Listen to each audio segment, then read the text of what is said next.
Не, дагы бирөөнүн каматыңар келип атат. Шашып отуруп. Не деген сөз 30-июнда болуш керек, биз шашып атабыз деп. Не, дагы бирөөнүн каматыңар керекпи? Же бизди кошо алып барыңар келип атат. Ал городской болады, Аккол. Отурат, кабинетинен чыкпайт, даже комитетке да келе албай калыптыр, көрдүңүзбү? Мына Гүлкан Сакин айткандай, кабинеттен чыгыш керек министрлер, чыгып, пандемия бүттү, коркпой эле элдин арасына кириш керек. Биздин ошол жерде катышып келген 2000ден ашык жоокерлерибиз, 2,5 миңге жакын жоокерлерибиз бүгүнкү күндө бир даже статусу жок. Эми сиз айтып атасыз, мен эртең менен уктум деп. Бүгүн азыркы ушул жердеги маалыматтар боюнча сизде так маалымат барбы жокпу? Жөн эле убакыт албайлы. Эси даяр болбосоңор ачыгын айткыла. Биз мына азыр уктум, азыр көрдүңүздөр жоопторду. Сиздердин дагы жообуңуздар жөн эле айланып жүрө бербесин.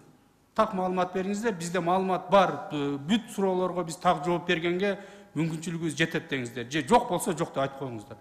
Рахмат Айбек Туратбекович, жетиштүү маалыматым бар деп эме кылам. Мен так баарын билем деп эме кылбасам да жетиштүү маалыматым бар.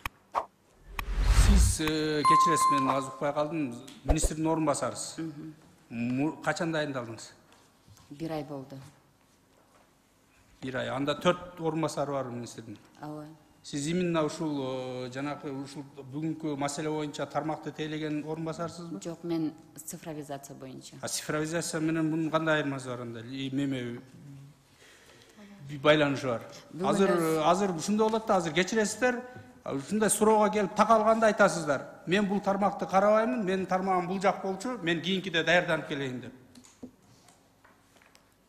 Айбек Туратбекович, Тураталиевич кечиресиз. Бүгүнкү салмат өзү бул жерге Рахматуллаев Жалалдин Мамаюсупович келиш керек болчу. Ал киши жумуштан кеткенине байланыштуу жаңы орун басар эртең менен эле дайындалды да. Эми анда ошону сурап атпайм мен сизден. Анда ушундай кырдаалга байланыштуу бизде толук маалымат жок. Кийинки бир карайлы деп. Именно ушул вакцинанын артынан кечиресиз, сиздин министриңиз кармалып отурат. Мына бүгүн именно ушул вакцинанын артынан кармалып отурат. Анан кайра ушул темада келип алып эми мынтип отурганыбыз туура эмес да. Буга так жооп бере турган адам келиш керек. 30-июлда ратификация болот да, ошон үчүн жетишпей калабыз деп эме кылган. Не, дагы бирөөнүн каматыңар келип атат. Шашып отуруп. Не деген сөз 30-июнда болуш керек, биз шашып атабыз деп. Не, дагы бирөөнүн каматыңар керекпи? Же бизди кошо алып барыңар келип атат следствие. Эми бул өзүңүздөр көрүп атасыздар, коомчулукта кандай сөз болуп атат. Именно сиздердин министрликте бунун артынан кандай чыр болуп атат.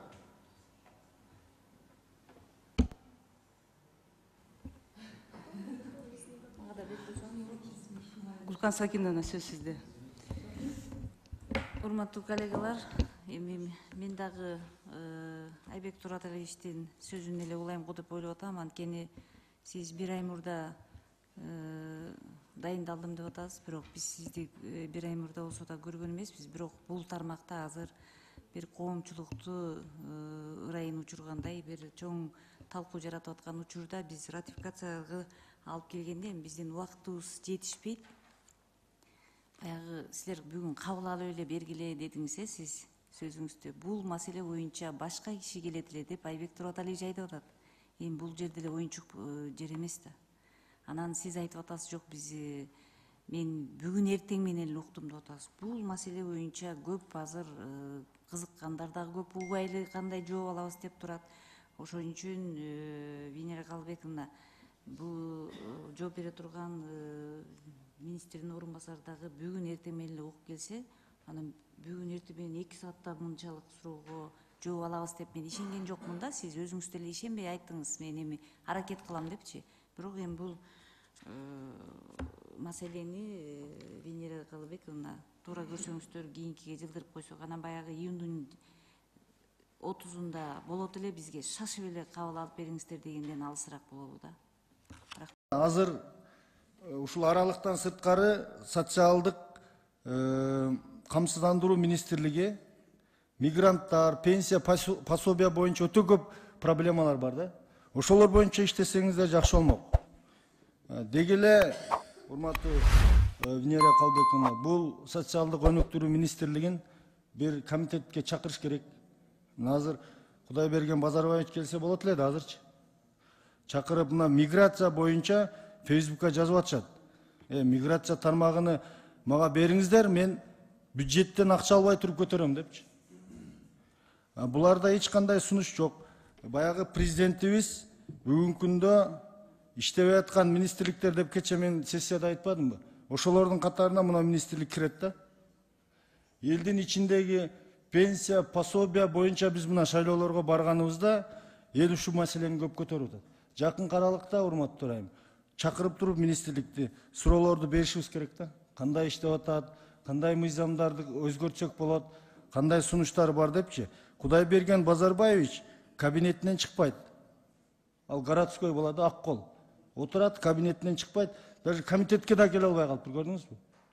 Мына Гүлкан Сакин айткандай, кабинеттен чыгыш керек министрлер. Чыгып, пандемия бүттү, коркпой эле элдин арасына кириш керек. Райондорго барыш керек.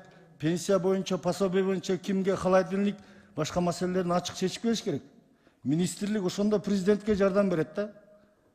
Министрлер отуруп алып, ушинтип өкүлдөрүн жөнөтөсүңөр, анан наразычылык мына бир дагы суроого азыр жооп ала албай атабыз биз. Үчүн сунушум социалдык министрликти биз чакырып атайын бир комитет өткөрүп берсеңиз. Эң чоң элдин көйгөйү ушул министрликте жатат да. Рахмат.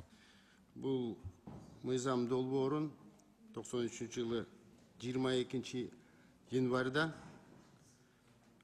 КМШ мамлекеттеринин жетекчиликтеринин кезигишиндеги Тажик Республикасы менен Афганистан мамлекетинин чек арасындагы тилкесиндеги кырдаалдар боюнча ошол жерден сунуш кабыл алып, ошол жерден бир чечимге келишкен.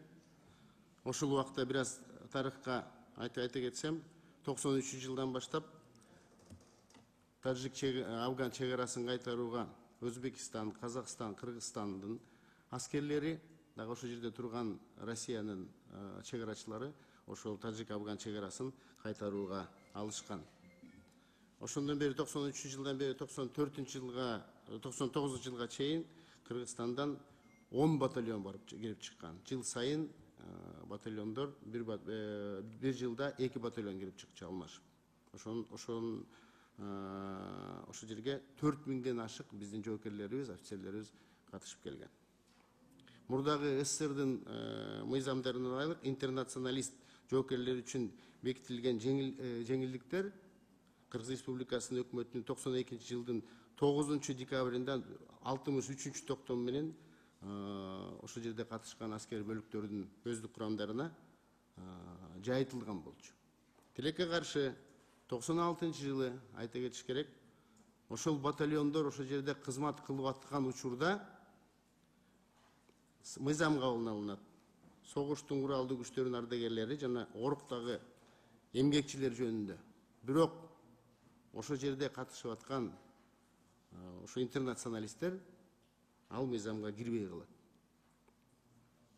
Ошол жерде милдетти аткарып аткан убагында. Жерге 10, дайыр жолу айтайын 10 батальон кирип чыккан. Ошол жерден мен 7-чи батальондун командири болчумун. Ушул должностка келгенден баштап ошол жердеги катышып келген жоокерлерибиз, офицерлерибиз ушунча 96-жылдан бери жогорку кеңештин, бийликтин эшиктеринин баарын тешип бүтүп уже чарчашкан. Мага ошо менде кызмат кылган жоокерлерим, офицерлерим келип, былтырдан баштап ушул долбоорду биз кайра көтөрүп атабыз. Урматтуу Мира Калбековна, урматтуу депутаттар, бул жерде бүгүнкү күндө биздин учетто 2401 кыргыздын жараны турат. Ошол жерде катышып келгендер. Общий тизме боюнча 4000ден ашык. Андан 1000ден ашыгы бүгүнкү күндө мамлекеттик ишканаларда, күч структураларда азыркыга чейин кызмат өтүп келишет. Ошондуктан бул демилгени экс-депутат Жээнчуроев канча жылдан бери көтөрүп келген. Ушул күнгө чейин бул мыйзамдын долбоору тилекке каршы ишке аша элек.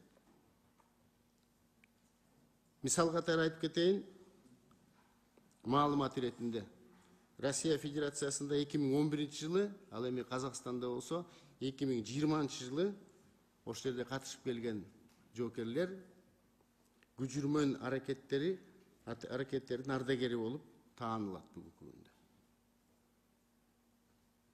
Биздин ошол жерде катышып келген 2000ден ашык жоокерлерибиз, 2,5 миңге жакын жоокерлерибиз бүгүнкү күндө бир даже статусу жок.